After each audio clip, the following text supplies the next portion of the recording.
Editing வாழ்க்கையில் சுற்றிக்கிட்டே இருக்கு. எனக்கு எடிட் பண்ணும்போதெல்லாம் நேற்று ஒரு பாட்டை எடிட் பண்ணியிருந்தோம். என் படத்தில் இருக்க ஒரு பாட்டு என்னுடைய பையன் எடிட் பண்ணியிருந்தான். அப்புறம் சொன்னேன், இல்லைடா சொல்லலாம், ஒரு மியூசிக் பார்க்குற அந்த மியூசிக் கேளு, அந்த மியூசிக்கோட லென்த் உனக்கு சொல்லிக் கொடுக்கும், என்ன ஷார்ட்டை நீ சூஸ் பண்ணலான்னு சொல்லிட்டு. அப்புறம் சொன்னேன், நீ எல்லாமே க்ளோஸ் அப் கட் பண்ணி வச்சிருக்கமா, அந்த மியூசிக் வந்து லாங் ஷாட்டுக்குள்ள மியூசிக். ஸோ லாங் ஷார்ட்டாக போட்டு பாரு. ஒன்று லாங் ஷார்ட்டாக போட்டு காட்டினா அப்புறம் இன்ட்ரெஸ்டிங்காக இருந்துச்சு. Editing, good editor, if you know how to edit your movie in your mind, not necessarily you should have an instrument. In your mind, if you are able to edit, then you are a good director. So நிறைய விஷயத்தில் editing என் வாழ்நாளில் என்னை எப்பொழுதுமே புதுப்பிச்சுக்கிட்டு மேடையில் பேசும்போது இப்போ நிறைய edit பண்ணுறேன். ஏன்னா சில டைம் கெட்ட வார்த்தை பேசிடுறேன், அதனால் வந்து மன்னிப்பு கேட்க வைக்கிறாங்க. ஸோ இப்போ அதெல்லாம் எடிட் பண்ணிடுறேன். இப்போ ஆனால் உள்ளே பேசுகிறேன், அது யாருமே எடிட் பண்ண முடியல. அப்படியே சிரிச்சுக்கிட்டே திட்டுறது. அப்படி வணக்கம் சார்மா, அவனுக்கு எதுக்கு வணக்கம் சொல்லணும், தேவையில்லை அப்படின்றது. ஸோ அதெல்லாம் எடிட்டிங் வந்து லைஃப் ஃபுல்லாக எடிட்டிங். இப்போ என் லைஃப் ஃபுல்லாக லைட்டை போட்டு எடிட் பண்ண மாட்டேன்றீங்க. லைட்டை லைஃப் ஃபுல்லாக எடிட்டிங். ஒரு ஹீரோயின்ட்ட போய் ஒரு பெண்ணிட்ட போய் காதல் சொல்கிறேன்னா போவான், போயிட்டு என்னங்க உங்களை எனக்கு ரொம்ப உங்கள் அம்மாவை பிடிக்குங்கன்றோம் ஆக்சுவலாக. So you edit. ரொம்ப இன்ட்ரெஸ்டிங்கான ஒரு பர்சனாலிட்டி போய் சொல்லுவான், அம்மா உங்கள் கூட நான் 50 வருஷம் வாழணும்னு நினைக்கிறேன், உங்களை பத்திரமா பார்த்துக்கணும்னு நினைக்கிறேன், என்னை காதலிக்கிறீங்களான்னு கேட்பான். It's a good editor.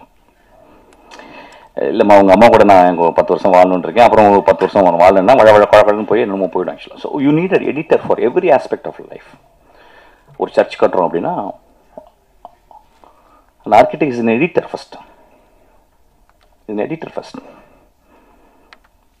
அவருடைய பேஸ்மெண்ட் எவ்வளோ இருக்கணும், அதுக்கப்புறம் அவருடைய கிரைஸ்ட் இருக்க இடம் எப்படி இருக்கணும், அது பின்னாடி எங்கே இந்த ஒளி வரணும், அது கடைசியில் அது வெளியே வந்து பார்க்கும்போது அண்ணாந்து உள்ளே பார்த்துட்டு தான் உள்ளே வந்து பார்க்கும்போது அது வந்து கடவுளை நோக்கி போய் அதை வந்து அப்படி போகணும். அப்போ நான் அப்படி பார்க்குறேன், அண்ணாந்து பார்க்குறேன், கோவில் அண்ணாந்து பார்க்குறேன், மசூதி அண்ணாந்து பார்க்குறேன். ஸோ ஈவன் அந்த ஆர்கிடெக்ட் இஸ் an editor. இந்த வாழ்க்கையில் மிகச்சிறந்த முறையில் விளங்கினவங்க எல்லாமே ஒரு வகையில் தேர் எடிட்டர்ஸ். 40 வருஷம் ஒரு அம்மா பேசிட்டே இருப்பாங்க, 40 வருஷம் ஒருத்தர் பேசிட்டே இருப்பார், அப்பா பேசிட்டே இருப்பார், அம்மா பேசிட்டு எடிட் பண்ணவே மாட்டாங்க. அது எடிட் பேர் டைவர்ஸ்ன்னு சொல்கிறது ஆக்சுவலி. அதுவும் ஒரு நல்ல எடிட்டிங் தான். ஆமாம், அது பேசிட்டே இருந்துச்சுன்னா என்ன புரியல, இவர் பாட்டு பேசிட்டே இருப்பார் ஆக்சுவலி. இல்லை அங்கே எங்கே போவார், அப்படி தலைவர் அப்படி அங்கே ஒரு எடிட் போட்டு அவ்வளோதான் முடிஞ்சு. அது ஒரு editing. So editing decides our thing. So எடிட்ன்றது it's not a modern tool. அது வந்து சினிமா வந்து ஒரு 125 வருஷத்துக்கு முன்னால் அந்த இன்வென்ட் பண்ண ஒரு டூல் கிடையாது. It was there. டால்ஸ்டாய் வந்து வார் அண்ட் பீஸை 10 வருஷம் எழுதுறாரு. ஒவ்வொரு வருஷம் ஒரு டிராஃப்டை வந்து அவங்க ஒய்ஃப் வந்து காப்பி பண்ணுறாங்க. காப்பி பண்ணி கொடுத்தா மாதிரி இவர் எடிட் பண்ணுறாரு. எடிட் பண்ணி 1500 பக்கம் ஆயிடுச்சு. ஒருவேளை இன்னைக்கு டால்ஸ்டாய் இருந்தால் வார் அண்ட் பீஸ் எடுத்துக்க மாட்டார், வார் அண்ட் பீஸை படமாக எடுத்துருப்பார் actually. So these are my random thoughts today. அதனால் பசங்களுக்கு நான் எதுவுமே பேசுறதுக்கு ஒன்றுமே கிடையாது.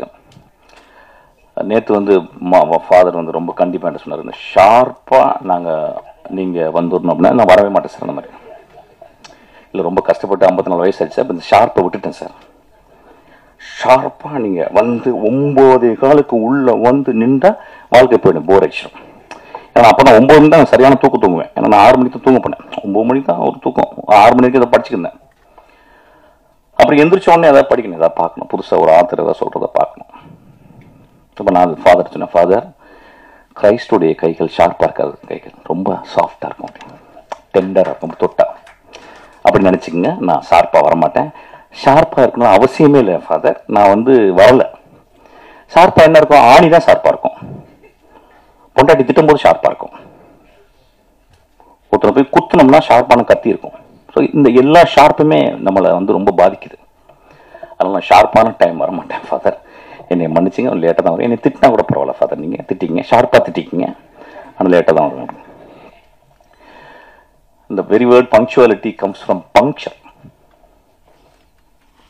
ஒரு ஜெர்மன் வார்த்தை புங்க்ட், புள்ளி. புள்ளி அதில் வைக்க முடியும், ஷார்ப்பான ஆப்ஜெக்ட்லாம் வைக்க முடியும், பெரிய கட்டையில் போய் வைக்க முடியாது ஆக்சுவலாக. ஸோ அதனால் எனக்கு இந்த இதில் பெரிய நம்பிக்கை இல்லை. இதுக்கு 2 திட்டு இருக்குது கீழே. பசங்கள்கிட்ட என்ன பேசுறது, ஒன்றும் பேசுறதுக்கு எதுவுமே இல்லை. இன்னைக்கு சமோசா வாங்கி கொடுத்தாங்க, ரொம்ப தேங்க்ஸு. ஒரு பையன் கேட்டேன், என்னடா தம்பி ஆகணும்னு. நான் வந்து சினிமாட்டோகிராஃபர் ஆகணும் சார் சொன்னான். என்ன கேமரா வச்சுருக்கேன்? என்ன இல்லை சார் கேமரா இல்லை சார் அப்படின்னா. ரொம்ப கஷ்டமாக இருந்துச்சு. என்னடா அப்பா வேலை செய்கிறாரு அப்படின்னு. அப்பா வந்து கெமிக்கல்ஸ் கலக்கி விற்கிறார் சார். இங்கே ஃபேக்ட்ரிலேருந்து வாங்க. இல்லை சார் வீட்டிலே கலக்கி விற்கிறார். என்னடா படிச்சிருங்க அப்பா? தமிழ் ஆசிரியர் அப்படின்னா. நான் இன்னைக்கு வந்து ஒரு எக்ஸ்ட்ராடனரி பர்சனாலிட்டியை நான் கண்டறிஞ்சது வந்து அவங்க அப்பாவை தான். ஒரு தமிழ் படிச்சுட்டு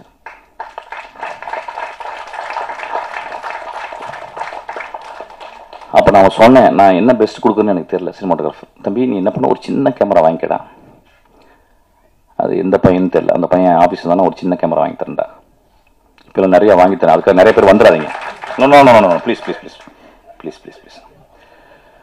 ரொம்ப நல்லவன் ஆக்கிடுறீங்க ஆக்சுவலாக. நான் இப்போ எந்த தப்புமே பண்ண முடியாது ஆக்சுவலாக.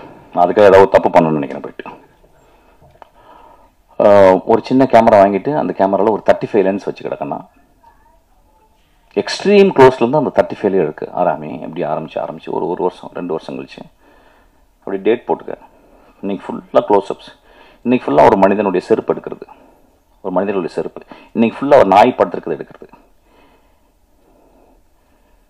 இன்னைக்கு ஃபுல்லாக ஒரு கடையில் ஏதாவது வேலை செஞ்சுக்கிருப்பாரு, அதை கைகள் எடுக்கிறது.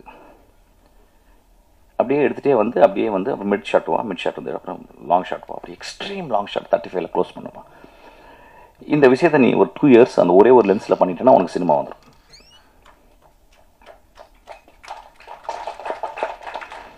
அதுதான் இன்னைக்கு நான் அந்த பையனுக்கு சொல்லிக் கொடுத்தேன். ஐ திங்க் இது பெஸ்ட் லெசன் நினைக்கிறேன்.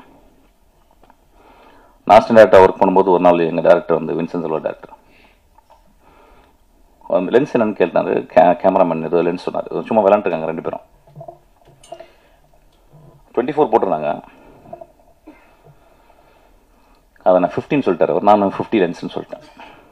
முன்னே ஒரே சிரிச்சு எங்கள் டேரக்டர் வந்து சினிமாட்டோகிராஃபர், அசிஸ்டன்ட் சினிமாட்டோகிராஃபர் இருந்தவர். அதனால் கொஞ்சம் நல்லா லென்சிங்லாம் தெரியும். அப்போ சொன்ன உடனே எனக்கு ரொம்ப அசிங்கமாக போயிடுச்சு. அதான் என்னுடைய முதல் படம். அதுக்கப்புறம் ஒரு நோட் எடுத்துக்கிட்டு ஒரு கேமராமேன் லென்ஸ் போடும்போதெல்லாம் போய் பார்த்து, கேமராமேன்ட்ட லென்ஸ் கேட்க முடியாது. எனக்கு எப்போயுமே கோவக்காரங்க கேமராமேன்காரங்க. அதனால் அந்த அசிஸ்டன்ட் கேமராமேன் அல்லது வந்து அங்கே ஃபோக்கஸ் பிள்ளை பார்த்து போயிட்டு மேலே, ஆனால் இன்றைக்கி என்ன லென்ஸ் போட்டிங்கன்னா அந்த ஷார்ட் லென்ஸை வச்சுட்டு அதுக்கப்புறம் அந்த மானிட்டரில் அந்த லென்ஸுக்கு அந்த மானிட்டரில் என்ன கம்போஷன் வந்துச்சு அதையும் வரைஞ்சிக்கிட்டு என்னுடைய 4 படங்களும் நான் அப்படி தான் ஒர்க் பண்ணேன். ஒரு 3000 ஷார்ட்ஸு நான் வந்து என்ன லென்ஸ் அந்த லென்ஸ் எழுதிப்பேன். என்ன கம்போஷன் வந்துச்சோ அதை டக்குன்னு ஒரு பின் ஸ்கெட்ச் போட்டேன். ஒரு 2 பேர் பேசினாலும் 2 ஷார்ட் போட்டேன். தானே அண்டர்ஸ்டுட் வாட் இஸ் லென்ஸ். இன்னைக்கு இருக்க ரொம்ப ரொம்ப அவசியம் வந்து ஒரு டேரக்டருக்கும் ஒரு கேமராமேனுக்கும் லென்ஸு. கேமராமேன் தெரியும் லென்ஸ், ஒரு டேரக்டருக்கு ரொம்ப அவசியம்னு நினைக்கிறேன் ஒரு லென்ஸுடைய நாலேஜ்.